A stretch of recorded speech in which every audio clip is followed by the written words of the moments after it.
지난주에는 유난히 사건, 사고가 좀 많았던 것 같습니다.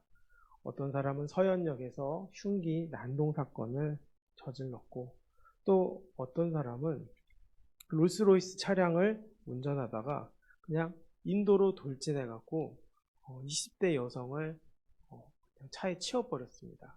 그런데 이 차에 치고 나서 어떤 일이 있냐면 바로 사람을 다치게 한 이 운전자가 죄의식이 전혀 없다라는 거예요. 아직 안 죽었나? 또, 왜 그러지? 이렇게 생각을 했다는 것이죠. 간이 조사를 해보니까 마약 성분이 한 7개 정도가 나왔다고 하더라고요. 그러면서 이 사람이 어떻게 반응을 하느냐? 경찰서에 갔더니 누구를 데려다 놨냐? 바로 힘 있는 변호사를 데려다 놨더니 이 사람은 도망칠 도주 의료가 없으므로 이 사람을 풀어주세요 했더니 진짜로 풀어줬다라는 것입니다. 그래서 사람들이 많이 공분을 했습니다. 어떻게 저 사람을 풀어줄 수 있느냐? 저 사람은 사람을 양심 없이 치고 지금 현재 그 여성분은 뇌사 상태인데 어떻게 저렇게 죄의식이 없이 힘으로 돈으로 법으로 해결하려고 하는가? 자기의 죄를 어떻게 인정하지 않는가? 여기에 대해서 굉장한 공분이 일어났고 그것들이 이제 사회적으로 이슈화가 되니까 그때 돼서야 사과를 하고 그때 돼서 지금은 경찰 조사를 다시 받고 있다고 합니다. 그 사람의 모습을 보면서 이런 생각이 듭니다. 어떻게 저렇게 죄의식이 하나도 없을까? 어떻게 자신이 남의 가정을 완전히 망쳐놓은 일을 했는데 또 남의 인생을 완전히 망쳐놓았는데 어떻게 자기는 거기에 대한 미안함도 또 거기에 대한 잘못된 의식조차도 없을까 이런 생각을 하게 되었습니다. 그 모습이 어떤 모습일까요? 바로 오늘 말씀에 이스라엘의 모습과 다를 바가 없었다는 것입니다. 회개하지 않는 백성이 되어버렸다는 것이죠. 죄의식 자체가 없어진 사람이 되었다는 것이죠. 그 결과 어떻게 될까요? 하나님께서는 심판을 선포합니다. 이스라엘 사람들이 어떤 사람들입니까? 하나님의 뜻을 따라와서 거기서 복을 받고 젖과 꿀이 흐르는 땅으로 인도함을 받고 거기서 살게 되었는데 하나님을 거절했더니 결국 그 땅이 젖과 꿀이 흐르는 땅이 아니라 수치가 넘치게 되는 또 약속의 땅이 수치의 땅으로 바뀌는 그런 일이 될 것이다라고 오늘 예레미야서는 말씀을 하고 있습니다. 이렇게 된 이유는 바로 무엇일까요? 그들이 하나님 앞에서 가증한 일을 했기 때문입니다. 그것이 바로 우상 숭배입니다. 15절 말씀을 보면 그들은 하나님을 버리고 우상들에게 제물을 바치면서까지 우상을 사랑했습니다. 옛길을 버렸다는 것은 하나님이 기뻐하시는 그 율법과 선지자들을 통해 제시된 삶의 방식을 버린 것입니다. 신앙의 연륜이 쌓이면 쌓일수록 옛길을 더 사모하고 또 그 길로 가야 하는데 그들은 등을 돌리고 우상을 섬기면서 자기 합리화를 하면서 우상을 더욱더 섬겼다라는 것이죠. 우상은 어떤 것입니까? 바로 허무하고 전혀 도움이 되지 않는 것입니다. 무능하고 허무한 것들을 신이라고 추종하는 것이죠. 그들이 숭배하는 우상을 따라가면 삶은 허무해질 수밖에 없다라는 것입니다. 문제는 이 허무한 것들이 능력이 있다라고 생각하게 만드는 것이 문제라는 거죠. 지금의 우상 숭배는 무엇일까요? 어찌 보면 물질 만능주의가 새로운 우상 숭배의 시대가 되었다는 것이죠. 화폐를 얼마나 많이 가졌는가에 목숨을 겁니다. 내 안에 종이가 얼마나 많은가에 목숨을 걸기 시작합니다. 이제는 종이를 많이 갖는 것, 이것이 중요한 것이 아니라 오히려 스마트폰에 있는 내 통장 잔고의 숫자에 집중합니다. 그 숫자가 많으면 기뻐하고 적으면 슬퍼합니다. 그 숫자를 보고 내 마음이 흔들리고 요동친다는 것이죠. 그런데 이 숫자들이 또 이 디지털 사회에서 해킹을 한번 잘못당하거나 누군가 이것을 다 빼돌릴 수 있는 시대가 되었다면 그것을 생각하면 어떨까요? 바로 한순간에도 무너질 수 있다라는 것입니다. 내가 투자를 잘못해서 무너질 수도 있지만 또 한편으로는 그냥도 쉽게 무너질 수 있다라는 것입니다. 돈이 무조건 나쁘다고 이야기하는 것은 아닙니다. 반드시 필요한 부분이 있습니다. 그러나 여기에 모든 것이 있다고, 이것이 전부라고 여겨지는 것이 문제라는 것이죠. 하나님보다 우선이 되는 것이 문제라는 것입니다. 하나님 앞에서 아무것도 아닌 사람이 하나님의 자리를 차지하려고 하는 것이 문제라는 것이죠. 우상이 하나님의 자리를 차지하려고 하는 것입니다. 이것을 조심해야 한다라는 것이죠. 이것이 없는 상태로 살아가면 우리는 여전히 물질 만능의 우상에 빠지게 될 뿐이고 또 존귀하게 보이려고 내 자신이 노력하게 된다는 것입니다. 지금 이 땅은 어떻습니까? 명품으로 치장하고 가진 것들을 자랑하는 시대입니다. 또 그것을 통해서 자기가 존귀함을 받고 있다고 여겨지는 그런 사회에 우리가 살고 있습니다. 또 그것을 조장하는 사회에 살고 있다는 것입니다. 그때나 지금이나 다르지 않다라는 것이죠. 그러나 그 길은 어떻게 됩니까? 흩어버리기를 동풍으로 함과 같이 된다라고 말씀하십니다. 이 동풍은 한번 불기 시작하면 몇 시간 안에 모든 풀을 말려버리는 무서운 파괴력을 가진 사막의 바람입니다. 요나서에서 말하는 그 동풍을 이야기하죠. 박넝쿨로 하나님이 가려주실 때는 괜찮았는데 그 박넝쿨을 하나님께서 치우실 때는 벌레와 동풍을 이용해서 치우셨다라고 이야기했습니다. 그 동풍을 맞은 요나는 뭐라고 이야기합니까? 정신이 혼미해져서 사는 것보다 죽는 것이 낫다라고 이야기할 정도로 그 동풍은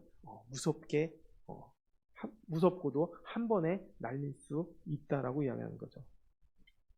유다 사람들이 여호와께서 그들을 치셨다는 사실을 깨닫고 주님께 아무리 외치고 소리쳐도 하나님은 그들에게 등을 돌린 채 울부짖음을 듣지 않으실 것이라는 거죠.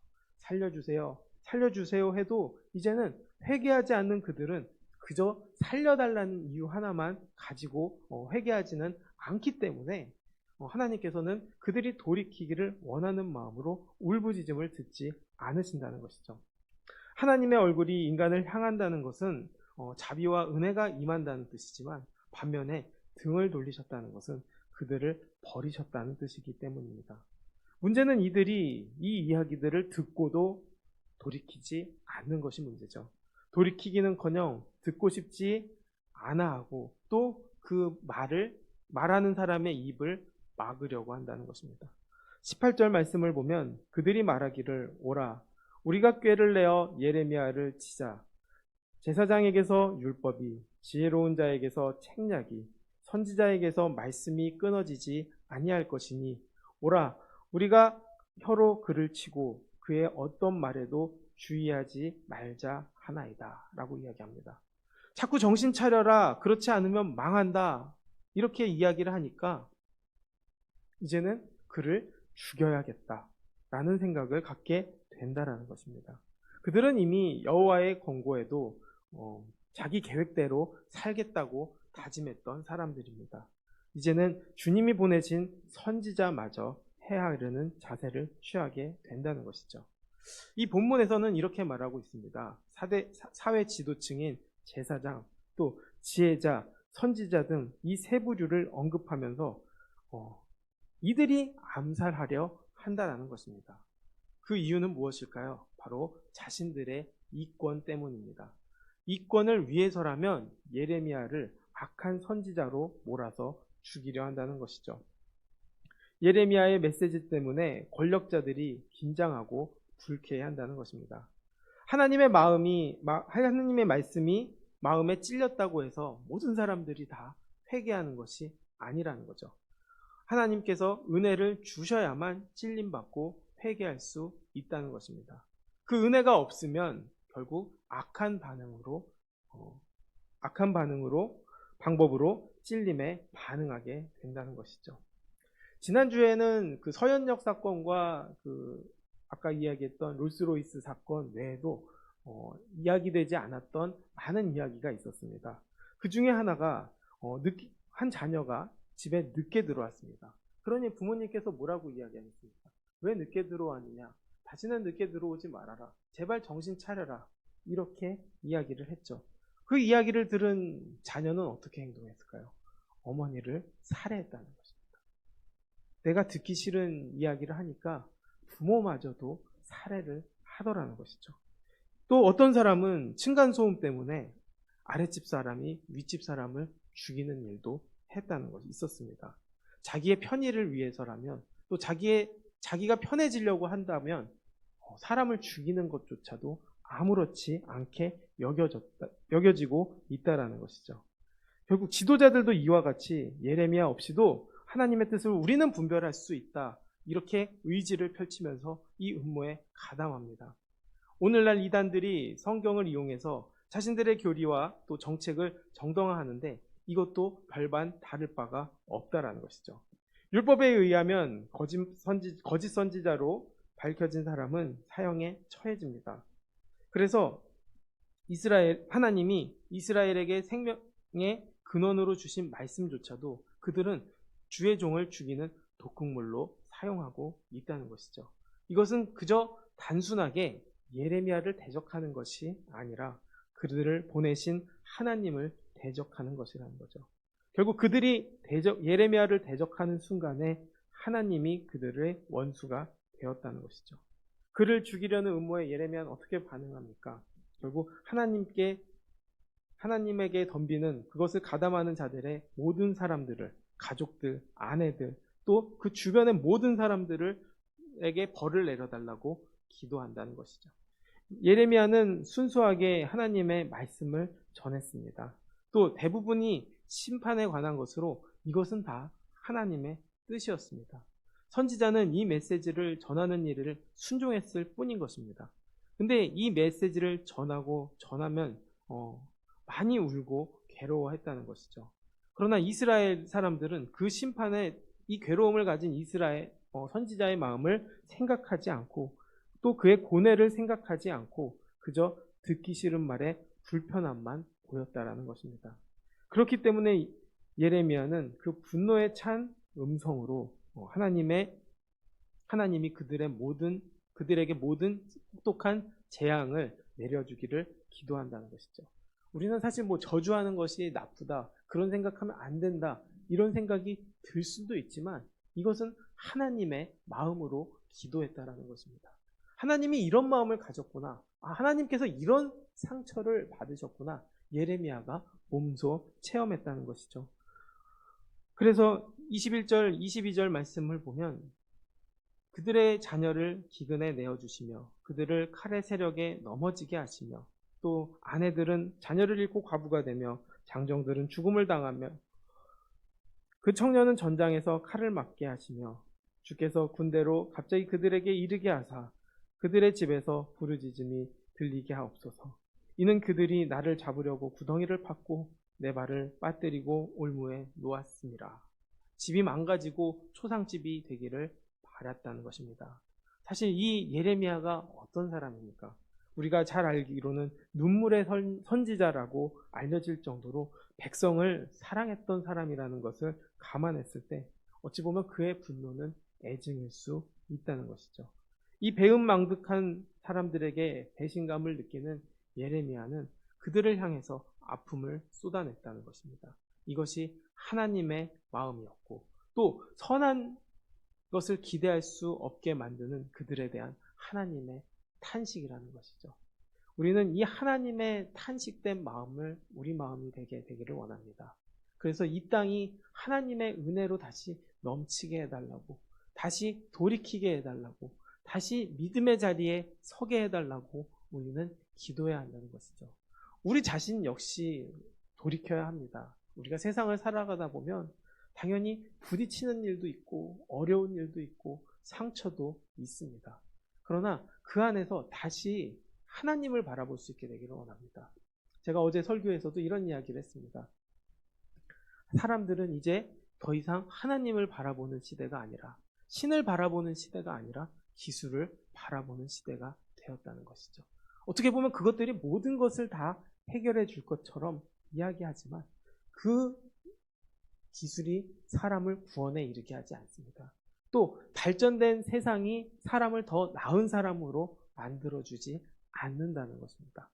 그렇다면 우리는 더 나아지기 위해서, 또 우리가 다른 것을 의지하지 않기 위해서는 더욱더 하나님께 돌이키고 하나님을 바라보아야 한다는 것입니다. 그것을 바라보지 않으면 양심에 사라진 시대에 양심 없는 사람이 되는 것이고, 또 아픔을 모르는 세대에 아픔을 모른 채로 살아가는 사람이 되는 것이고, 창조주의 그 은혜의 역사를 모르고 살아가는 사람들이 되는 것입니다.